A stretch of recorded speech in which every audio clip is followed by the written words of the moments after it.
Infrastruktur jalan merupakan salah satu roda penggerak pertumbuhan ekonomi. Pembangunan infrastruktur di wilayah Kalimantan Timur, khususnya di Kota Balikpapan, memiliki peningkatan pembangunan yang signifikan. Karena Kota Balikpapan merupakan salah satu kota industri dan jasa yang memiliki peluang yang besar. Posisi strategis dan keunggulan komparatif yang dimiliki oleh Kota Balikpapan menjadikan visi pembangunan kota sebagai sentra industri, jasa, dan perdagangan perlu ditunjang dengan keberadaan infrastruktur yang memadai, khususnya jalan raya. Karena jalan raya merupakan komponen yang penting dalam pertumbuhan suatu kota.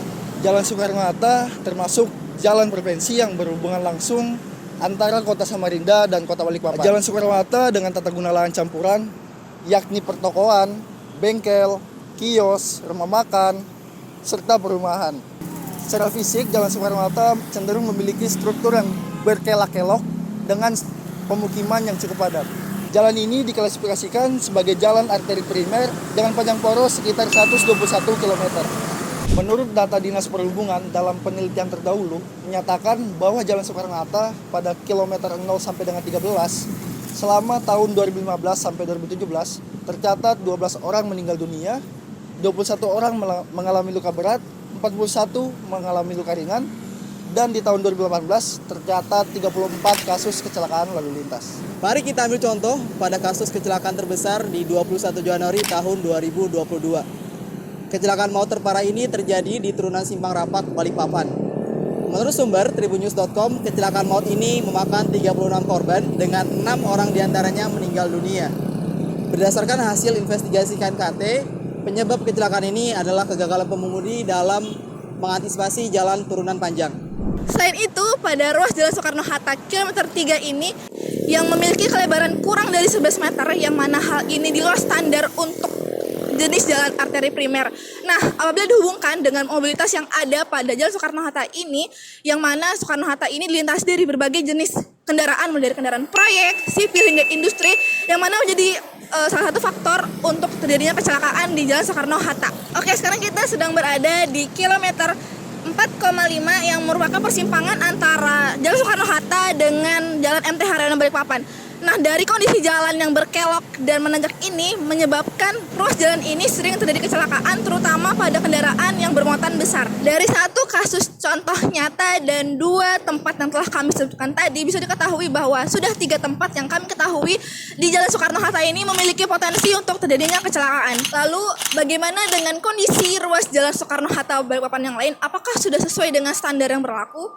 Apakah kondisi ruas Jalan Soekarno-Hatta Balikpapan yang sekarang ini mampu mengimbangi pertumbuhan Kota Balikpapan dan mobilitas yang terjadi di ruas Jalan Soekarno-Hatta ini?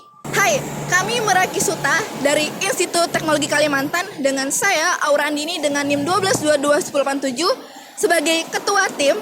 Saya Nugroho Harisadewo, NIM 1220148 sebagai anggota. Saya Patricia Ratu Gloria Sinaga dengan NIM 1221090 sebagai anggota. Saya Teresa Novinda Putri Valentin 1222182 sebagai anggota. Saya Saru Januar dengan NIM 1222113 sebagai anggota. Hadirnya kami memiliki keinginan untuk yang pertama menemukan faktor-faktor apa saja yang menjadi permasalahan di Jalan Soekarno-Hatta ini. Lalu yang kedua, strategi apa sih yang diperlukan dan desain rute seperti apa yang diperlukan untuk mengurangi angka kecelakaan yang ada di Jalan Soekarno-Hatta ini. Oleh karena itu, tim Rakisuta akan melakukan penelitian. Yang pertama, mengambil data menggunakan kuesioner. Yang kedua, pengelolaan data menggunakan metode SWOT, Strength, Weakness, Opportunity, and Threat. Lalu yang ketiga, akan mengelola data menggunakan metode ANP, Analytic Network Process. Melalui analisis dengan menggunakan metode SWOT dan ANP akan membawa kami untuk menemukan masalah dan menemukan solusi terkait desain rute jalan untuk mengurangi angka kecelakaan yang ada di Jalan Soekarno-Hatta Balikpapan. Meraki Suta hadir melalui program kreativitas mahasiswa dengan mengambil cabang riset sosial humaniora yang berfokus untuk mengkritisi masalah sosial humaniora yang ada di masyarakat. Pada kasus ini, untuk menemukan solusi terbaik untuk mengurangi angka kecelakaan yang ada di Jalan Soekarno-Hatta Balikpapan. Besar harapan kami agar kegiatan kami ini mampu memberikan dampak yang positif bagi pemerintah dalam merumuskan kebijakan terkait infrastruktur di jalan dan juga pengedukasian kepada masyarakat sehingga tujuan kami untuk mengurangi resiko kecelakaan di Jalan Soekarno-Hatta dapat tercapai. Maraki Suta. Wujudkan keselamatan demi kehidupan yang berkelanjutan.